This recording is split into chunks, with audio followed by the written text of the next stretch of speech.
What's up, everybody, and welcome to Chewed Up and Spit Out. As always, I'm just Dusty. And I'm still Jeff. And I'm Timmy, a.k.a. the Fat Chef. And sitting with us tonight, we have the wonderful, the amazing Jules.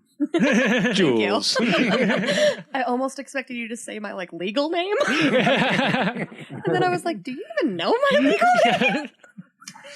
Nope, I don't. I'm guessing, yes, I was going to go for Julie, because I assume Jules, you know. Unless it's one of those out there nicknames where it's like, my name is Candace, but I really like Jules as a kid. Mm-hmm. Yeah. No, I did notice that when I moved down here, I always spell it Jewel, and when I got down here and everybody spelled it, Jules, more Hispanic, since this is Southwest area. And I just wasn't expecting it, having come from Germany. So. Yeah. That's the least German spelling of the name possible. I would say there's got to be a W in there somewhere. But you just mention you just came from Germany? My dad was military, so we spent 5 years in Germany. Oh, right. Oh, what part? Rammstein and Landstuhl. Okay. Yeah. I've never been, but I'm halfway familiar with the area of Munich. Sure, so it's about 6 hours away from Munich towards the southwest or Midwest-y area of Germany. Where we were about an hour from the French border and about 4 from Paris center. Oh shit! Okay. Yeah. Oh, nice. Yeah. Now, when you say the Midwest of Germany, I imagine that's just all Black Forest. Okay, maybe it's more far west than Midwest. Yeah. Well, it's funny, too. You saying it's the Midwest of Germany just gave me the weirdest picture of, the U.S. Midwest, but in Germany. Where do you think we got cheese curds from? Actually, that's a good point. That is a good point. Oh, mind blown. The Midwest is from Germany. I'll be damned. Yeah. All right, so Midwest Germany, I can't help but picture the Black Forest and all the Grimm Brothers tales that came out of that, I mean, that's one of my destination points when I ever do cross that pond. Now, do you think the witch from Hansel and Gretel was actually doing a fine job of cooking the proper stew? I mean, she was definitely helping with overpopulation. And I think the thing that she doesn't get enough credit for is her mad cooking skills. Seriously, yeah. Because if you can cook, you say that, and then she got shoved into her own oven. She did. So one error, I guess is all it takes to just squelch the good side of the memory. She built a whole house out of cookies. But she ain't kids. But again, she has a house made of candy. How bad is that for the animals eating her house out in the middle of the woods? So bad. They're dying from insulin poison.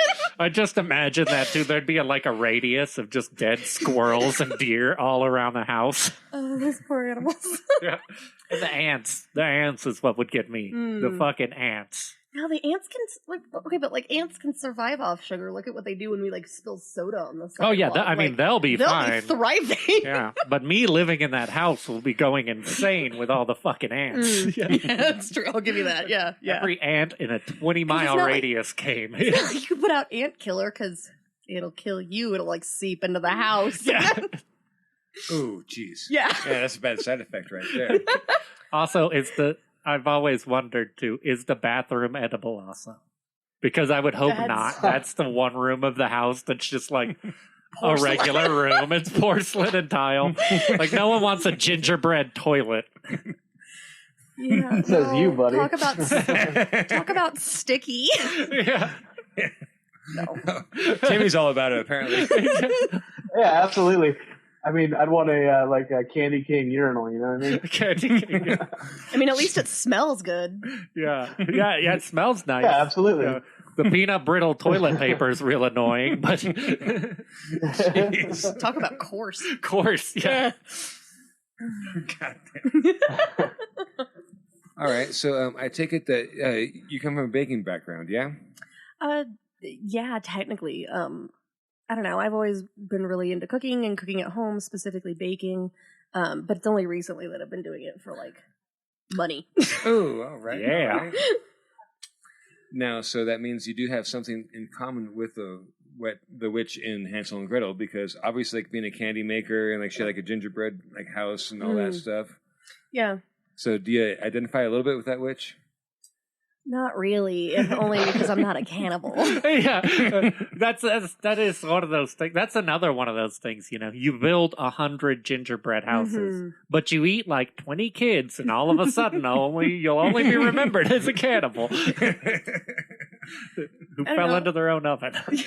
I don't know. I think like when you work around certain things for a long time, you kind of lose wanting that. Like, I don't make blueberry muffins at home because I have to make them like all the fucking time at work. Like, yeah, that happens. I mean, I think we discussed like it takes you 40 shifts, I believe, before like you're just tired of eating like the stuff at work. Yeah. It becomes less new. Yeah. 40 is our estimate number for by 40 you're played out on everything. Yeah. At that point, if you're eating at work, you're like mixing and matching stuff to eat your own shit.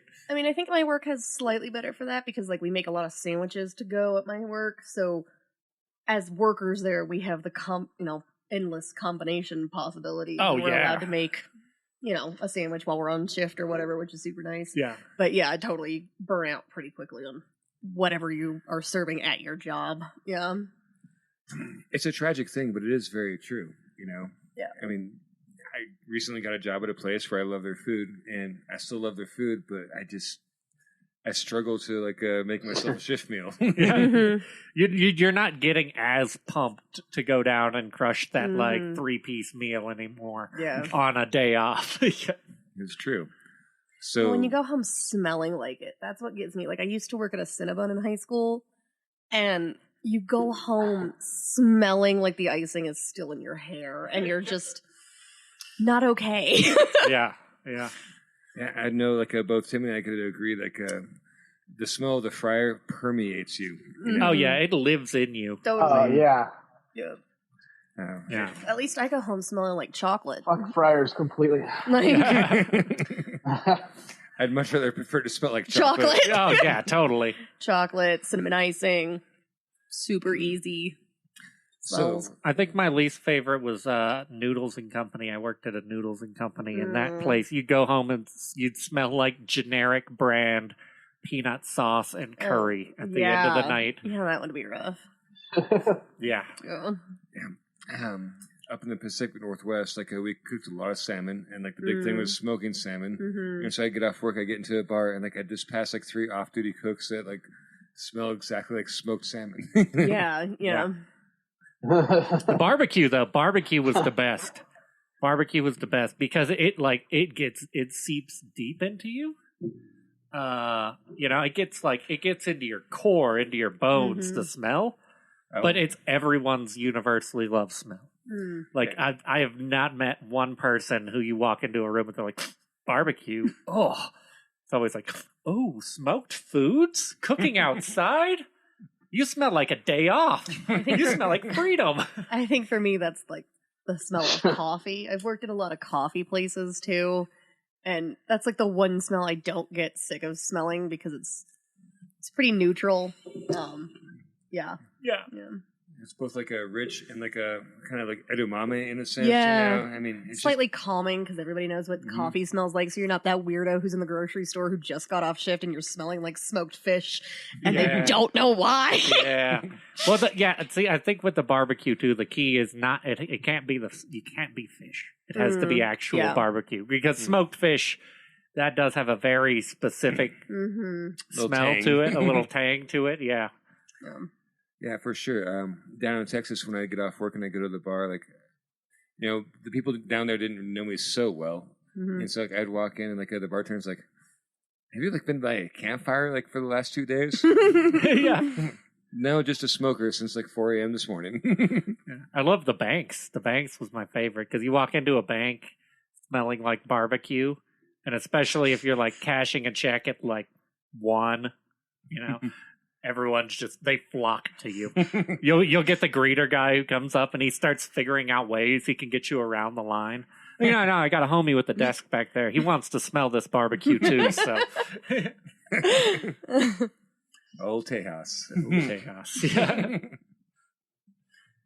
Yeah, all right. So, like, on the baking realm of things, that early start, though, like, it's predominant that bakers start out, like, at ungodly hours, right by the same time, like, pit smokers do, like, 4 o'clock, something. Yeah, I was at work at, like, 3:50 today. Oh, jeez. Yeah. Ugh. That's, like, technically yesterday for me. Yeah, that's still last night. I think that's what a lot of people think. Yeah.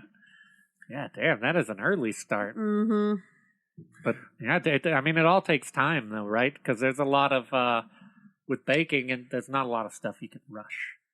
No, not really. Especially with like certain recipes, like the place that I work right now, their coffee cake recipe requires that you mix it at a certain speed for a certain amount of minutes, and then you have to add an ingredient, change the speed, change the minutes, and how long it goes.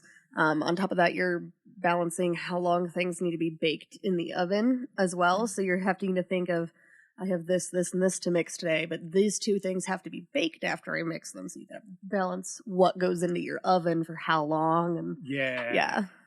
It doesn't sound like a rush job, It actually kind of sounds like baking would be more of a symphony, and cooking like line cooking or whatever is more of a rock band, Yeah, I could say that. Yeah, I think there's a lot more science to baking specifically, because if you get the wrong ratio of ingredients, you're not going to get the texture or the flavor that you're looking for. Like, again, with the coffee cake, if you don't mix it right, it comes out tasting like cardboard, and I fucked that up before. I know.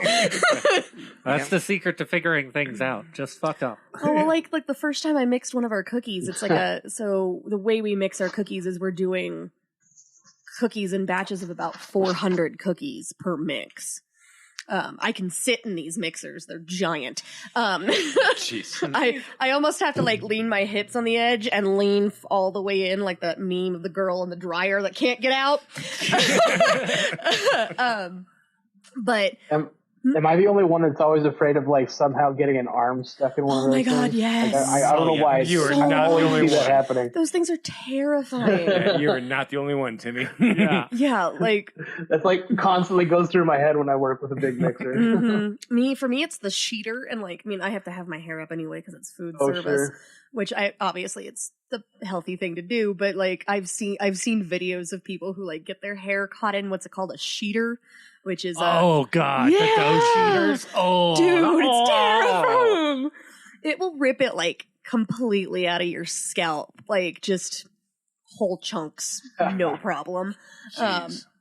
It's fucking dangerous. Those things are burly when they get moving. Like I said, I can sit in a mixer.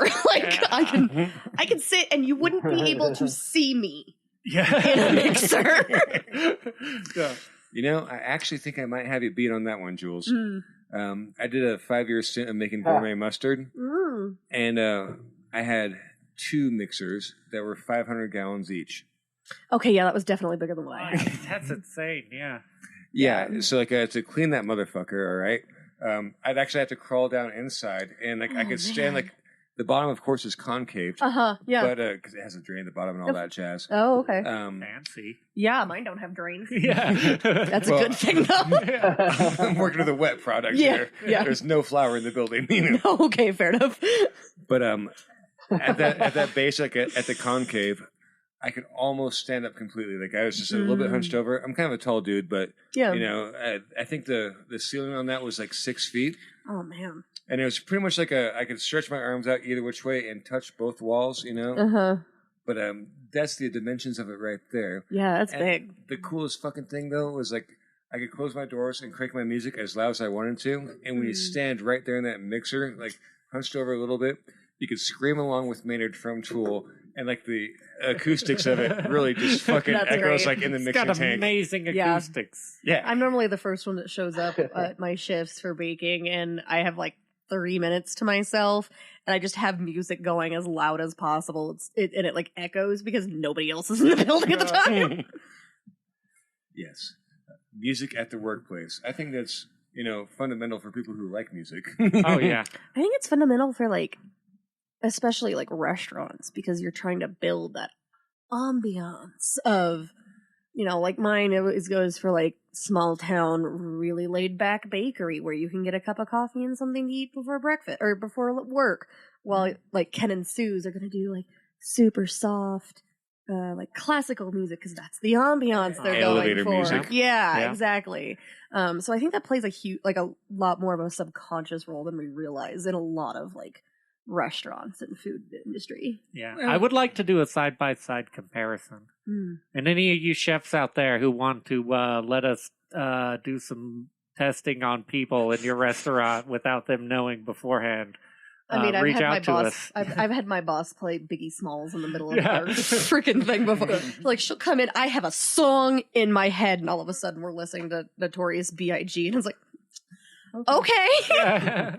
Because I do want to take and do basically a comparison and take 2 or 3 different restaurants, right, and try to hit it at the same time each day. So you get like first you get the normal like whatever music the place plays, and then you have like rap, heavy metal, classical music, country. And see the different vibes that not only come off of people, but like how much money they spend and what they eat. Yeah, like they're ordering trends. Yeah.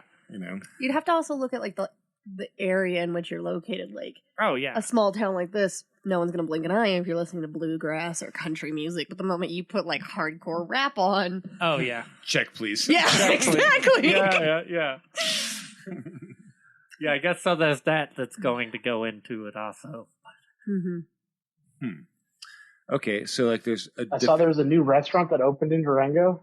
Did you guys happen to do you know the see name that of one? it? I mean, I'm not in Durango anymore, so yeah, probably Fur something. Oh, Fur Trappers. They took over They opened where. That just sounds like a bad strip joint. That's exactly what I thought. Honestly, they'd probably do better here. Yeah, Fur Trappers. Come on down to Fur Trappers. The only bad thing is we're not in Canada. I didn't know. Yeah. Canada's first Colorado outreach strip club. Yeah, Mutu's like the owner decided to go back to the East Coast, I suppose. Like do some stuff over there. And I guess Fur Trappers, they have their startup restaurant is up in not Ignacio, but like one of like the lakes. Yeah, Vallecito. There we go. One of those weird multi-syllable non-American names. Well, actually, probably mostly American. I was just saying they're more American than any of us. Yeah. Was that Timmy? I thought they would have opened it the Falconbergs building, where I thought. Oh, you mean down the rabbit hole, which is also closed? Down the Falconbergs hole? Yeah, seriously. I mean, they closed before the whole COVID-19 fiasco. So I mean, they were already out before everybody else had a hard time. But yeah, it's true. Is what it is. I definitely haven't taken 2 glances that way. Yeah. I think Father's Daughters like took over the upstairs part of it, or something like that. I don't know. Like I think so, but as of now, like that is a really crappy kitchen with a lot of really good equipment, just gathering dust. That line though, like working on that hotline, the hood vents were literally like right behind my head. I mean, oh, that's tiny. Yeah. It was like a hobbit hole of a fucking line to cook on. I've heard that it's one of those basement kitchens that'll drive someone crazy. I'm sitting right here, Dusty. Yeah. Yeah, I mean, I haven't seen it happen before. That's speculation. He's always been crazy. Yeah. I think cooking in basements in general, though, that's something about cooking in basements that just... I have to admit, I've never done that. Yeah. It cramps the soul. I think you just feel like you're one step closer to hell. Like you already feel pretty close to hell. Yeah.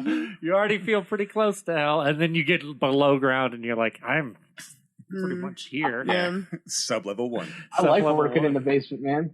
It's the best. I don't have to deal with customers. I don't have to see people. It's great. Cooler in the summer. That's my own. Sort of. And there's no windows. There's no window. There's something positive. So you never know when it's time to leave. Exactly. You don't know how much time has passed. Maybe I just have that fragile of a mind. You put me in a basement kitchen for like half an hour and I start losing it. How long has it been, man? I've been here for days. Like going into solitary. Dude, keep cutting the carrots. You're freaking out over here. It's been 20 minutes, 20 minutes. There's a clock on the wall. The clock means nothing. Yeah, about that. It was kind of fun. Like when I watched the clock battery run out and it just stayed at a certain time. And I just leave it right there. Like I'm not changing that battery because I want to see how this affects all my crewmates. I want to see what happens. Yeah. Yeah. Vegas time. Yeah. Last place I was working, our clock started to malfunction before going out. So it would just go too slow. Mm. And so that's even worse than it not working because time has passed. Absolutely. You look up and you're like, last time I looked, it was 12:30. How is it 12:45? Like we've been fucking getting our asses pounded for fucking hours. Yeah.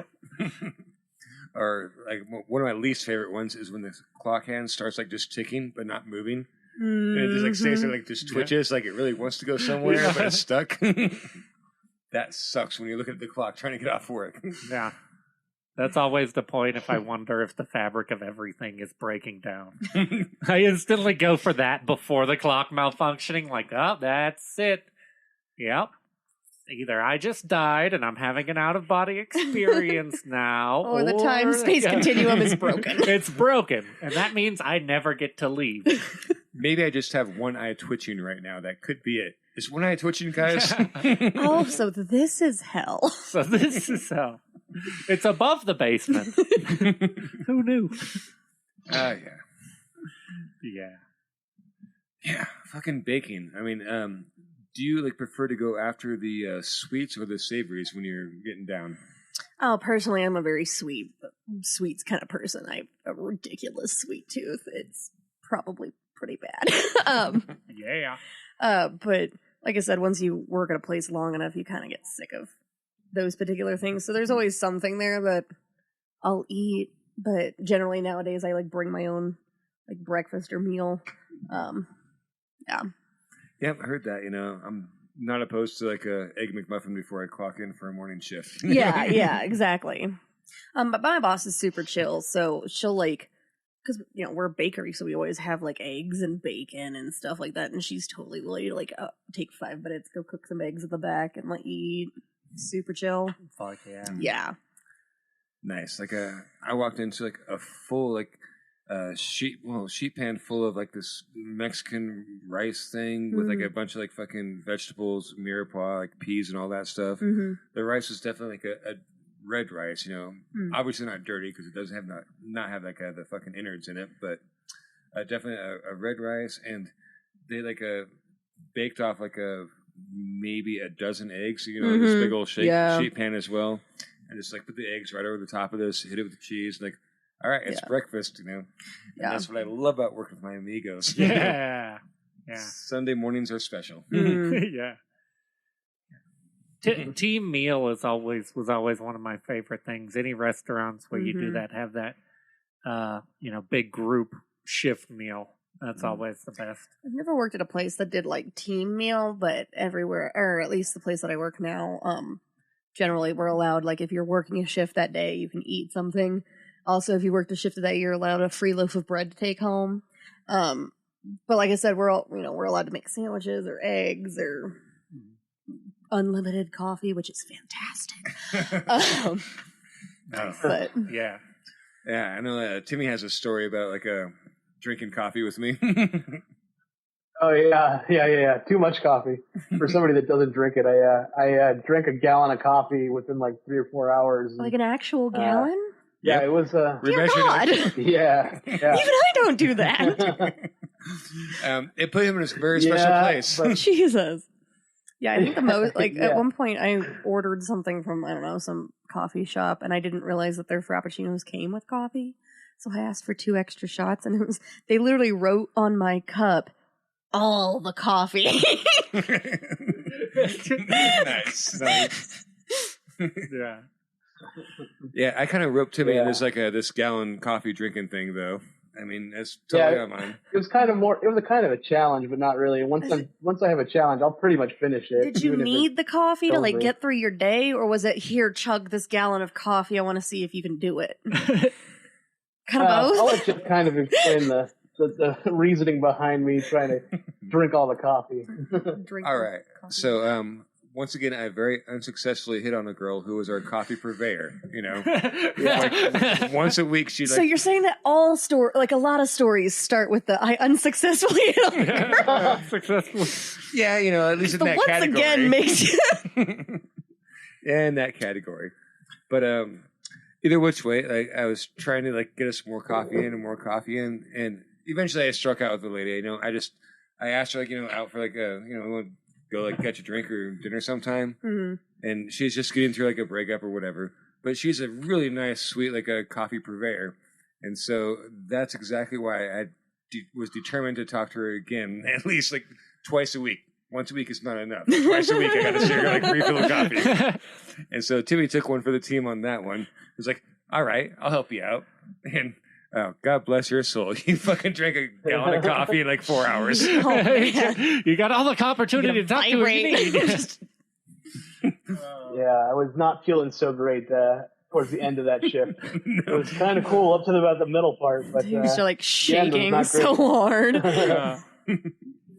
He was in a special spot. That's for sure. He was in a special spot. Yeah. Thanks, Timmy. Yeah. Oh, you another one. That's all right. I'll do it again if need be, I guess. All right. Wingman. Yeah. There you go. Yeah, I once took caffeine pills before work. Awesome. And someone gave me the bad math on them too. I was younger, and they're like, try this. None. I read it afterwards. Yeah.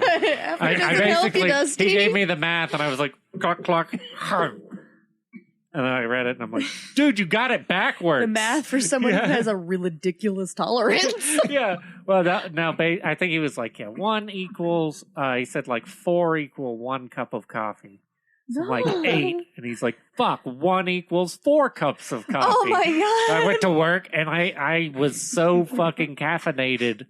I was the opposite of fast. I was just standing in one place, shaking and sweating. Jeez. Like, chop these vegetables. I'm like, I have so much caffeine. You think you're moving super fast, like Flash, but your consciousness is back with your body. Like, I'm standing there, just sweating, but my heart, it's moving plenty fast. It's like you're walking through an aquarium. But like there's one hamster on that wheel that's like fucking burning the wheel out. The wheel is smoking. But you're walking through an aquarium trying to do your job. Yeah, been there. Yeah. At a very early age, I think I was maybe 16 at the time when the place I worked at got their first espresso machine. Oh yeah, I had fun with that one. I think the most in a day I've had is like 10 shots of espresso. Not in one sitting, thank God, but like... I did 13 when I was 16 years old. You just like cup. Fill a cup? Yeah, exactly. A pint cup. a pint of espresso. 16 ounces of espresso, excuse me. 13. 13, okay, fair enough. Jesus. I wasn't allowed coffee at 13. I don't think I slept for like 36 hours. I've seen some shit. Seriously. Instantly go to that baby crawling on the ceiling scene out of fucking what was the movie? Train Spotting. Yeah, Train Spotting. Oh, okay. I was supposed to say I need more context than this. No, I think what it was like eventually I tried to like lay down in my nice fucking bed or whatever, and I was in a fetal position. And that fetal position just kind of like rotated clockwise in a single spot as I just like crawled around trying to get comfortable. Same shoulder, just around and around and around. Just keep twirling. Oh yeah, that was back like the good old days, like before I turned 18. That was so long ago now. Yeah. I feel so old.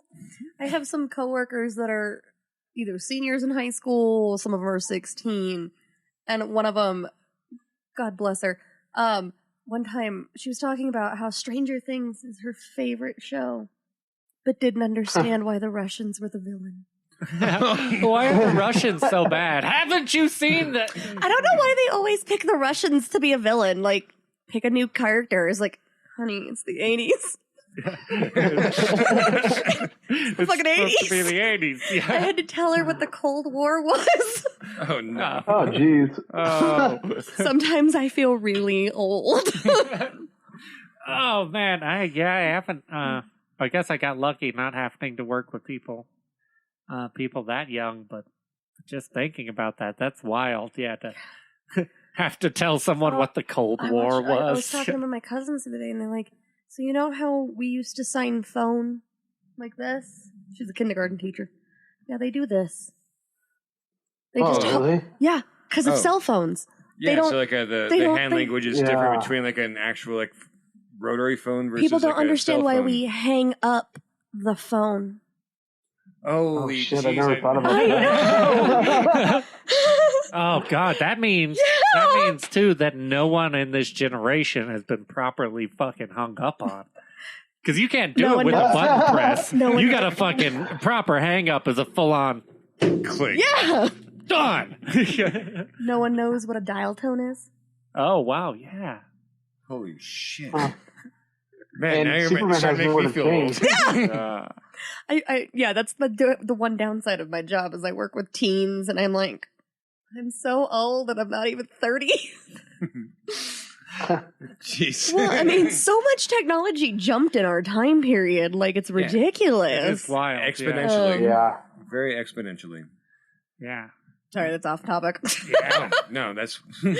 I mean, yeah, it's very fitting, though. I mean, I'm thinking about that right there, though, like how exponentially like the science curve has happened. Mm-hmm. I mean, we'll start with the Industrial Revolution. Okay? Yeah, of course. I mean, like, and that's like obviously before all of our times, but like, say like our grandpappies, grandmammies, you know, like got to see like the birth of the combustion engine, basically. Yeah.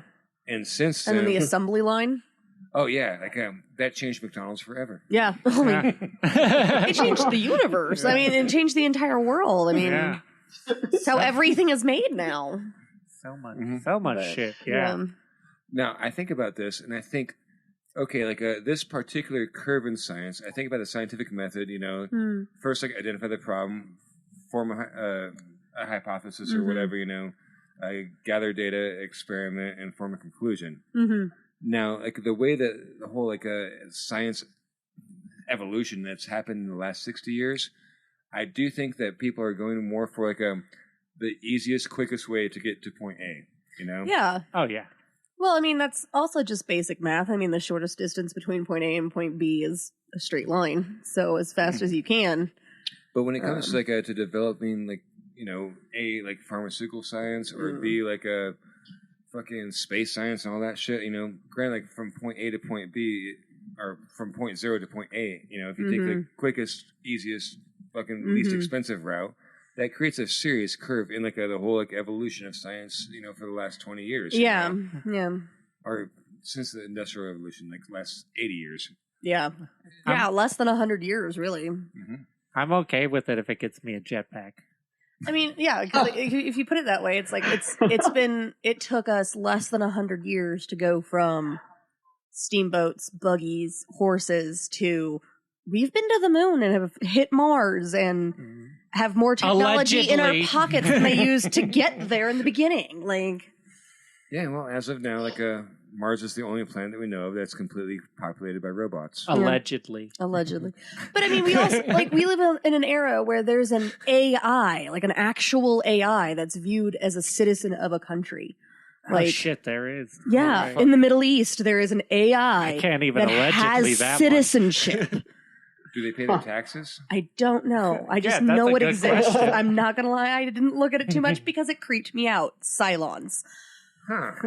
Yeah, okay. That's a good question, though. We should get it on our podcast, actually. We should. We should try to. It's a citizen. Yeah. You know. It's free to make its own choices. Come on our podcast. Yeah, you'd have to get it over here, and we're at like war with that country right now. We could phone it in. We could phone it in. If it's like a citizen, it probably has a Facebook account. Oh, for sure. Oh, it definitely does. Yeah, exactly. Yeah, we'll get it totally. on Facebook Messenger. Oh, yeah. Yeah. All right. We'll write that one down. Yeah. I mean, all the other bots try to be my friend. Why wouldn't this one? Yeah. But actually, out of like any one random citizen across the globe right now, you can't say it's not listening. Yeah, totally. Yeah. Totally. Oh, man, that would be wild to have some AI on here. And what would it do for a living? I guess artificial intelligence stuff. I mean, you could Probably give it, way more jobs for it than us. Just think Star Wars. C-3PO is a protocol droid. Translators. Yeah. Translators. Yeah. Probably good with computers. Yeah. Data collectors. Yeah. Super Data from Star Trek. Mm-hmm. I think actually, like they're going to try to merge it with Flippy. What? Oh no! Yeah, Flippy, the burger flipping robot. Oh. Yeah. I mean, we've started a petition to try to get Flippy cigarette breaks because he's a fucking cook and he deserves cigarette breaks like the rest of us. I wouldn't know. I haven't smoked cigarettes in forever. Yeah. Cigarette breaks you can't and take a cigarette break. neck tattoos. I mean, that's true, but yeah. I mean, I'm sure he wouldn't smoke either. He'd probably just hold it and flip it. Just until the cigarette's gone. Just like, let him have his piece. That'd be fair. Speaking of the neck tattoos, I'm thinking seriously about drawing a Sharpie neck tattoo on everybody at work when they clock on if they don't have one already.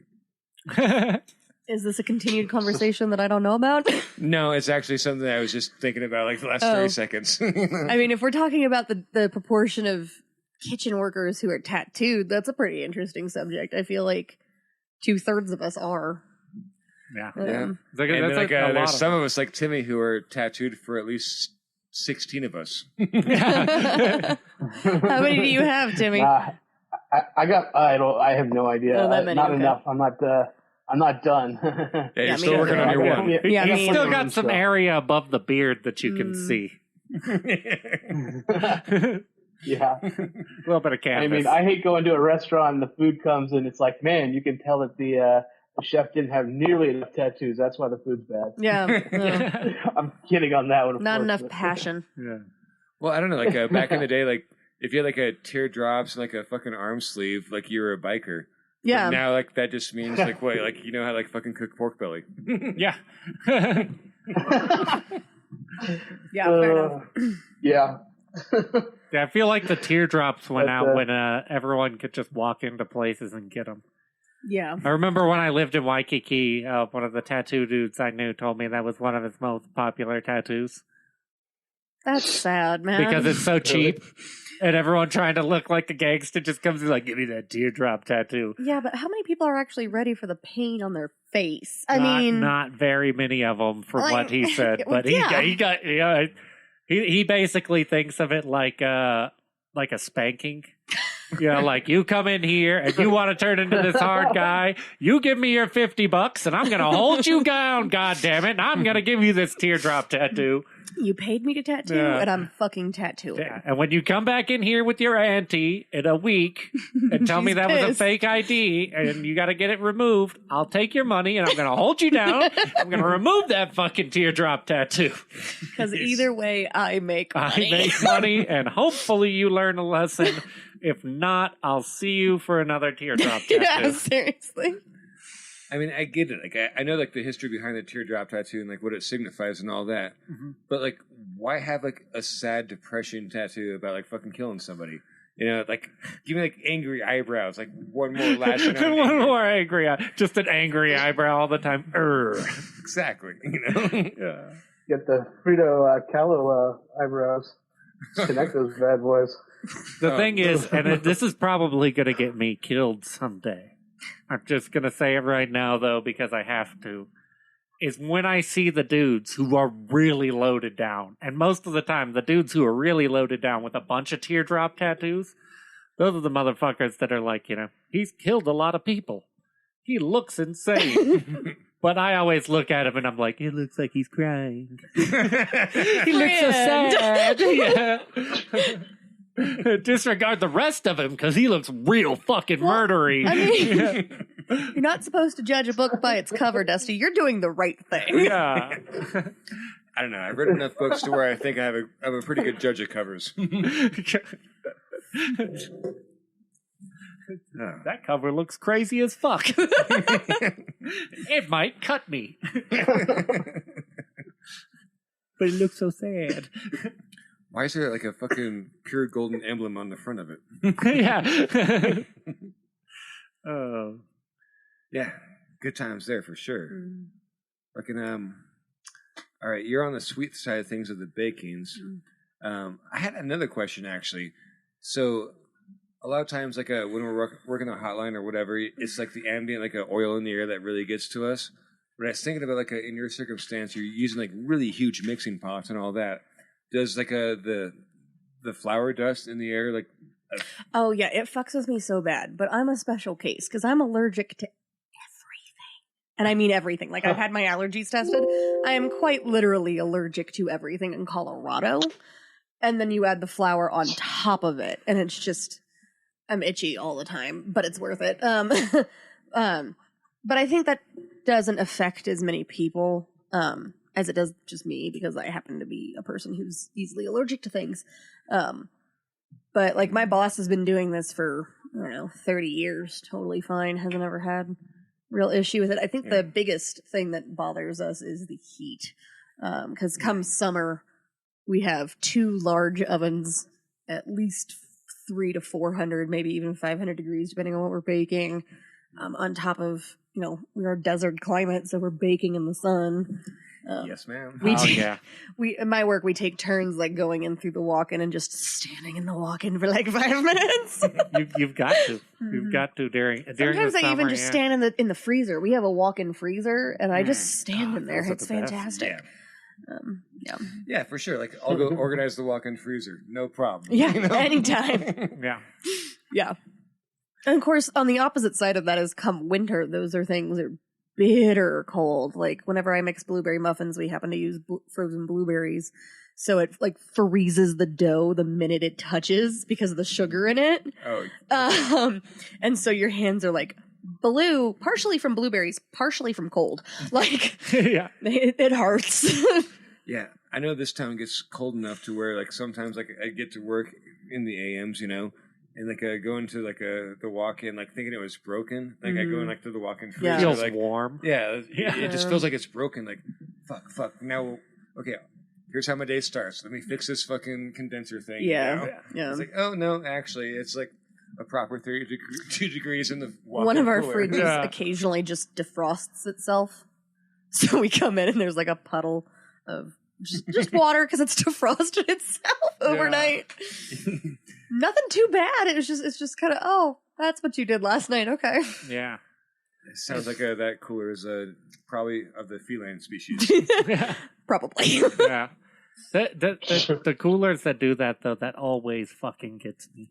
Yeah. And like we had one place I worked where it was a longer cycle, but it would do that. But it's like almost like a day-long cycle where it slowly drops and then picks back up. But the whole time it's dropping, you're like, the second you notice it, you're like, fuck. Oh, yeah. What's wrong? Yeah. New problem. Here we go. New problem. It's going to drop all the way. It just keeps dropping. Nothing we've done has stopped it from fucking dropping. And then all of a sudden, out of nowhere, it's just like, yeah. It's slowly. I mean, but you have that problem not with just fridges. Like my oven, occasionally, like there's a sound it makes. It kind of sounds like, so it's one of those ovens where you push a rack in and then it lifts the rack up and rotates it. Okay, yeah. Convection oven, I think is what it's convection oven. Whatever. Convection oven is where you have an air fan inside, like with the heat itself. But like you're talking about, like almost like a conveyor belt style, or not like a conveyor. Sort belt. of. It's like a giant, like those rolling racks that you see in restaurants. it's that you roll it into the oven, which kind of looks like a closet, and it has a thing that picks it up and rotates the entire rack. Yeah. And that sounds fucking awesome. It's good. It's kind of creepy because it's almost that Hansel and Gretel oven where if I'm just pissed off and I could just shove you in this oven right now, like because it's human. It's literally like walking into a closet but heated. But if it makes a certain sound, you instantly know that it's dropping temp, and you've got to go. For some reason, you have to like open these 2 side doors. Just open them. You don't have to touch anything inside. They just want to breathe. Yeah, and then it goes right back up. It's really weird. I think Flippy found a soulmate. Closet oven? Closet oven. Flippy and Closet Oven. Coming soon to a comic book stand near you. Oh, God. Oh, perfect. Well, I don't know about you guys, but like it's a good roll. You want to take a quick like a $5? Yeah, sure. All right. Yeah, we'll take a quick break and come back to wrap her up. For sure. Yeah, I'm gonna hit you guys with whatever this does. We'll be back. I gotta kill a spider. Kill a fucking spider. He's a spider murderer, everybody. Twitter is gonna be up in arms. We're back, everybody. Well, It's only a matter of time before we talk to PETA. Yeah, I mean, PETA's going to be on our ass about this. Spider was harmed in the making of this episode. Hey, at least I used my hand, right? Yeah. I guess it's a little bit better. I don't know about that. you did like headbutt it to death. So there's literal blood on your hands. There's blood on your hands, Timmy. Yeah. Well. Maybe not blood. I don't know if spiders have blood, but all animals have spider blood. guts. All animals have fluids. Yeah, that's true. I'll give you that. Yeah. I'll give you that. Like spiders have a juice. Spider juice. Yeah. Speaking of which. Oh, hi everybody. We're back. And I'm still Jeff. Just Dusty. Hi, I'm Joel. I haven't changed. Timmy hasn't changed. I was expecting Timmy to say something first, and then he didn't. No, I haven't changed. Same guy here. Nothing has changed. All right, Jules. Like the baking industry. Have you ever like gone after like a hotline position or anything like that? Even like a prep position, as opposed to like just being a straight up baker. I do. I've done a lot of prep. At a lot of different restaurants. I do prep where I am now. I kind of work all sides of where I work now. Sometimes I'm working front counter, sometimes I'm baking, sometimes I'm doing deliveries around town. Oh, jeez. Oh, damn, yeah. That's like an ultimate front of the house with some I've been cross-trained I've been cross-trained to do everything except bake the bread.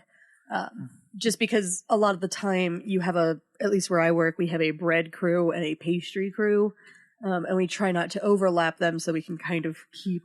Well, yeah, because they'll fight in the alley. Yeah, totally. You don't let bread crew and pastry crew meet up. Shit gets rowdy real fast. But I think it's just for scheduling purposes, so you're not over-scheduling any one person because they do everything. Except for the owner, who obviously knows how to do everything. Yeah. Well, I could see that. Probably like lives there. You know, like fighting over equipment, like even though you have a closet, like oven or whatever, you know. I mean, I could see like if the pastry crew wants this exactly at 320 degrees with no ambient humidity. Yeah, exactly. Well, our bread oven you have the ability to insert steam into it. I don't work bread, so I'm assuming it's like a button they hit. I don't know. But I do know for the fact that we have a pastry oven, which is what I work with, which is the closet oven. And then we have a big 6-door bread oven that can do steam and is always at like 450 at least. Damn. Yeah. I would feel so compelled to let out a mad scientist laugh every time I hit the steam button. Just because it seems so sciencey. Just I'm pretty sure it wouldn't be the first time someone's done that. That if the button makers were smart, they would just install in the button and save us all time. Yeah, right.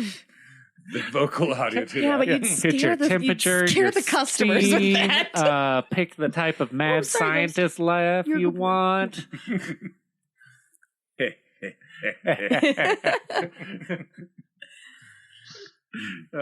But yeah, I've done prep at a lot of different places. Yeah. All right, so like I got one for you. I found this out like a long time ago, basically. But do you know why like baguettes are scored in the oven? It's, I believe, to either relieve some steam as it bakes. It also gives the extra crusty bits on top. But other than that, no, I don't. From what I learned, like way back in the day, back in France, like they'd have like one community oven, and like a bunch of like households coming to use it, and so they'd score their bread. So know who's exactly, who's. you know. I mean, if interesting. Yeah, say that 5 times fast. who's. Yeah. Doesn't sound like a word anymore. But you know, if you think about it, like if you score it to like preserve the steam or whatever, like that doesn't do anything because it's not like developed that crust yet. You know? But if you score it to like have like extra like a crispy crust, you know, like just more surface area. Yeah. Okay, I get that. You know. Yeah. But no, that makes sense. Yeah. But so you're saying back in the day, Zorro baked some dank ass bread? I mean, it wouldn't be surprised. I had a baker there once that just out of like we score peace signs into ours. We depending on what bread it is, we proof it in like wooden baskets. And the design of that basket then gets imprinted on the bread when you bake that's it. super cool. That's smart. And then I had one baker at one point who was just bored out of his fucking mind, and he was like carving in like the Avatar symbols from Last Airbender. He occasionally, almost every single day, he would secretly make one baguette end look like a penis and wait for one of the front counter girls to notice. Yeah, well, I think that's a pretty common baker thing, you know. I think that's just like a kitchen thing. I feel like yeah, there's got to be a dick somewhere. I would not describe him as a dick at all. He's hilarious, but no. I meant like an actual phallus. Yeah, a phallic representation of male genitalia. That's fair. Yeah, but I just feel like sort of crudeness or the ability to be okay with that kind of humor is just, it kind of goes, again, it's like tattoos in the community, just because I feel like when you work jobs like this, you're there for very, very long hours, and you're in the trenches. You're not going to fake a personality for that long. Oh no. And you get to know your coworkers well enough to be okay with that kind of joke. Yeah. And if you're not, then you're not going to last very long. You're just not.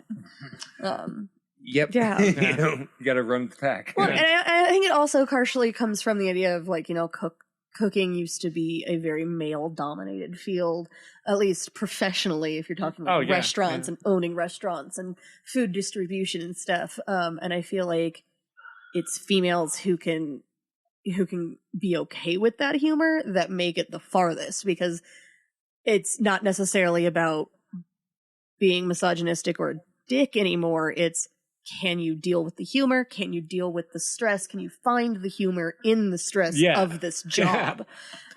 In the trenches. Yeah, exactly. Yeah. It does take a certain specific type of sense of humor, because if you don't have that, you're not going to last long, no matter how good your cooking skills are. Eventually you're going to be like, I can't stand anyone. Yeah, like I've never been to a kitchen where we don't cuss so much, or tell dirty jokes, or make dick baguettes, or it's part of the job. Yeah, it comes along with the industry. And I mean, I've seen, and I've described them. I even mentioned them on our podcast before. My description of them is like basically like that kid that you see in war movies.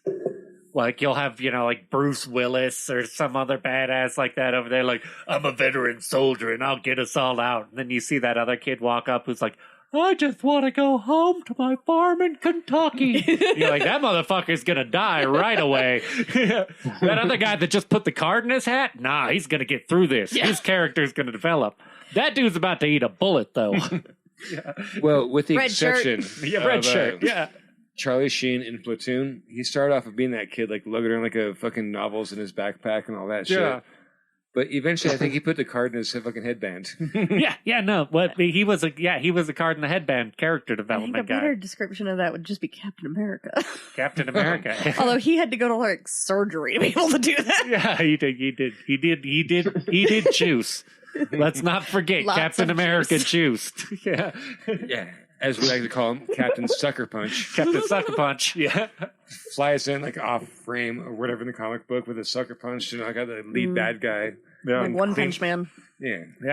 He is I'm pretty sure he's the leader in off-frame comic book punches.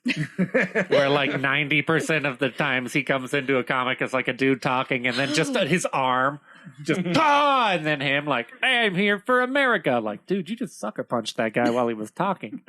It is America's ass. Yeah. It's America's ass. I mean, he gets away with a lot because of that ass. Captain Sucker Punch. Although he might be like good at like punching down like some breads or whatever, you know, needing some dough. Yeah, you know? That's true. Out of nowhere, kneading dough, and just a red fist comes in. The fuck! I'm Captain America. Sucker punch. Okay, like that brings up another one. So, Jules, if you could pick 5 superheroes to work in your bakery. I'm just gonna say pick 4 because I think Captain Sucker Punch would be a good one, you know. So like, okay, do they have to be heroes? No. You can go. You can go either way. Well, because one of my favorite, my personal favorite comic book character is Harley Quinn. Nice. Yeah, I am not going to disagree. Yeah, and in one of her comics, it's literally just called Batman and Harley.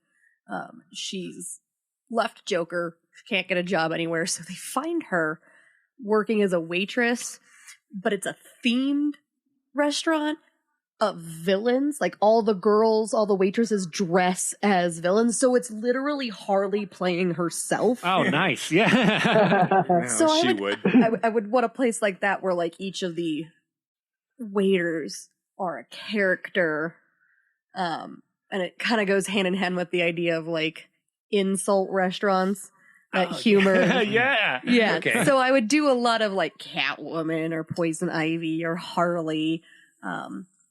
Probably characters like Black Canary because she got a mouth when she wants. But yeah. You know, like that makes sense because I forgot you're really good at the front of the house things, you know, not just a baker. You know, like, also too that customer service. I think also we expected you to just come up with or in my mind, I thought you were just gonna throw out a list of random people that would be cool to work with, and you just threw out like $1 billion restaurant idea. You're like, and all the villains are working this. I got all these people. Have I given you my spiel about why Durango needs an arcade or like laser tag? Small town, but we also have a college here, so not only can you do like kids' birthdays and like fun, corporate thing, bonding time, but you get like college first dates. It's an entertaining thing that I don't have to drive to fucking Ignacio to go do because that's the only thing we have is bowling out at the casino there, and it's closed right now. Oh yeah, if we had arcade bowling laser tag, maybe some glow golf if we've got room. Yeah, all at once. Yeah, and right next to a dispensary and the insult restaurant. But no, like I just, as a small town, there's not a whole lot to do other than like things that are closed right now, like movies or restaurants or bowling, and not everybody can afford or wants to do like horseback riding or rock climbing. Those are all outside. I will not sign up for the outside sports. You can indoor rock climb. It's true. We have one of those here.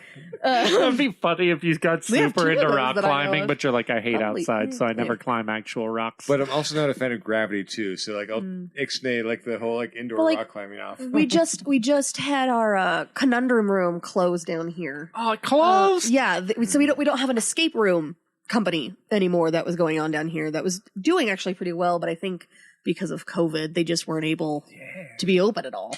Like, I would have made the people personally come down to close us down and then put them in an escape room. Right? Close us down now. 6 hours. But I just think for me, it's something that's relatively easy to clean. Like, can of Lysol across all the arcade games. Not that hard. But I just think it's something that is universal in a town like this where we have a lot of families, we have a lot of college kids, we have a lot of boredom. Yeah.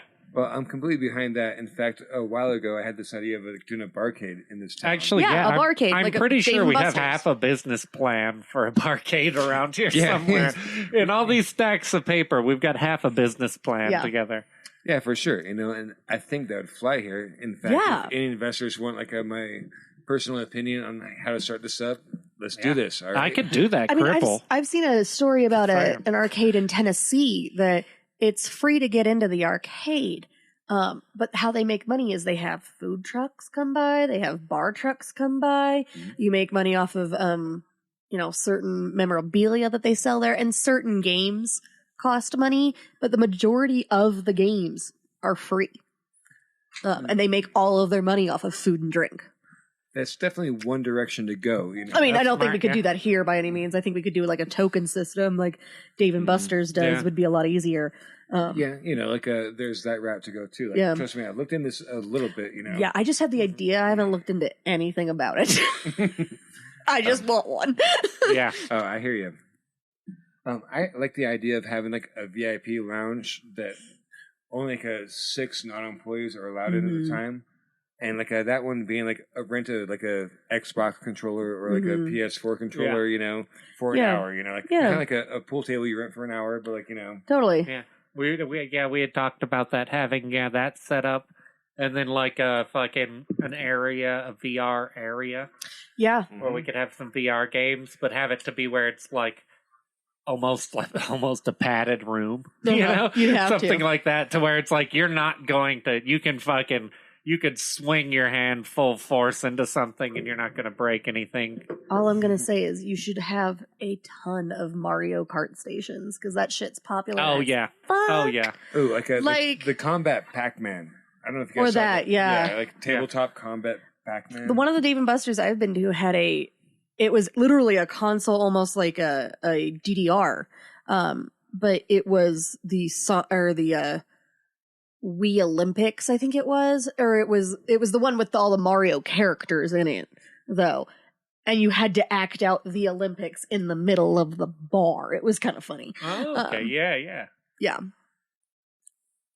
Do they have fencing in the Olympics?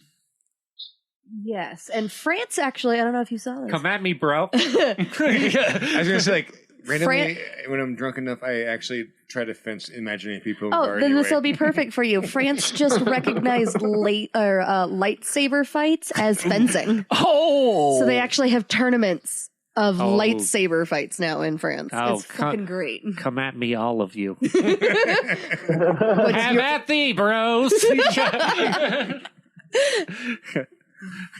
I'll do some Yoda You're not shit. my father. Yeah. But I am your father. Well, sounds like it might happen sometime soon. At least we can't cut off each other's hands. Yeah. That should be an option, though. I mean, not that you let people cut off group. the hands. 16 and under should not get live lightsabers. Live lightsabers.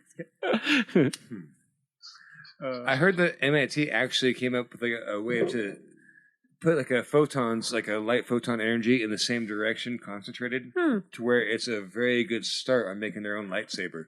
Nice. Oh no, someone made a lightsaber. MIT? I saw. I think it might have been MIT. But they actually made. It had a huge battery. It had like a backpack worth of a fucking battery, but like it was like 4 feet, and he even held it and cut through steel with it, and it was basically a 4-foot long plasma torch. Have you guys seen that YouTube channel, Men at Arms? It's so cool. They make cosplay or fandom weapons, but they actually not weld. What's the word I'm looking for? They're blacksmiths. So they forge. Thank you, forge. That's the word I'm looking for. Yeah. But they're like actually like full metal sharp. Like at the end of each video, they show you like them destroying something with the new weapon. Yeah. It's insane. Yeah, some of that shit is silly. Yeah, maybe I should have took welding 2 as a sophomore instead of just welding 1 as a freshman. Yeah. Dude, if I was smart, I'd be a mechanic right now because I took auto mechanics in high school, and if I had just paid enough attention to actually take the certification test, I would have been certified right out of high school because my high school had that program. Yeah, I was dumb. It happens. I mean, if other people were smart, I would have a jetpack. Yeah. I'm still saying that. If other people were smart, I would have a jetpack. Come on, Elon. I know you're Come on, Elon. Where the fuck you at, bro? I want a jetpack, and I want it to be friendly to the environment. We don't even have hoverboards yet. Yeah, exactly. Hoverboard. I want a hoverboard to ride to my jetpack station. Fuck yeah. It's kind of sad to think of like movies that like take for instance Back to the Future. When he goes to the future, he comes to 2015? No. 2016, because I remember that year. Everyone celebrated it. And you look at the tech you had then and you're like, where the fuck did we go wrong? Yeah. What stalled us so hard? Yeah. What happened to us? Well, we're still trying to train people to how to wear a face mask and to wash their hands. Yeah. Well, another step was we didn't start freezing criminals in 1998 like true. Demolition Man said we were supposed to. That was our first wrong. That cut us off of the flying cars. And like Blade Runner caught up with us pretty quick there too, huh? Blade Runner has caught up with us. Yeah, he's supposed to be in the new one as like a guest character. Yeah, cool. You know. Yeah. What was it? Didn't we catch up to the Jetsons? Yeah, Jetsons was this year. Wasn't it 21? I think. I thought it was like or 2021, like 2018 or 2019. I thought it was like late teens. I don't know. Oh, we lost Timmy. No, he's checking. No, I'm still here. Oh, okay. Timmy's doing the research. I'm pretty sure. Fact checking. Yeah. Hey, Tim Jetson. Boop, boop, boop, boop. All right, Blade Runner is 2020. Back to the Future. 2062. Oh, 2062. Yeah. It was made in 1962 and then set ahead 50 years. Okay. Wait, that one? Which one are we talking about here? Jetsons. The Jetsons. Oh, Jetsons. Okay. Yeah. And I think the problem is, looking at the Jetsons, we need to rely more heavily on cogs. That was an essential part of their fucking staple of their economy was cogs. We don't do enough with cogs. Who do you know that's a cog worker? I mean, we're all cogs in the cosmic machine, but... I was thinking like cog wearers are probably no more than cog workers. Yeah. Wow, shit. It is the future. Yeah. Oh, what was it? No, what was it? Sprockets. Spacely sprockets. That's what it was. We need more sprockets in our life. Sprockets, cogs. I mean, Sprockets and cogs, because all the robots had cogs. That just sounds like a weird D&D like tavern. Sprockets and Cogs. Hi. Well, hello there, traveler. Welcome to Sprockets and Cogs. Or like an old ass PC game, like where you're wandering the wastelands. Yeah. You know, like Age of Empire old. Yeah, Sprockets and Cogs could be a robot offshoot of D&D. Yeah. Ooh, it's steampunk Dungeons and Dragons. We call it Sprockets and Cogs. I'd play that. Or it's how Flippy and out in the closet meet for the first time at Sprockets and Cogs. Yeah, that's the bar that they meet at. It also just kind of sounds like a. That's a bad word for it, but I'm gonna use it. A herd of bards. A herd of bards.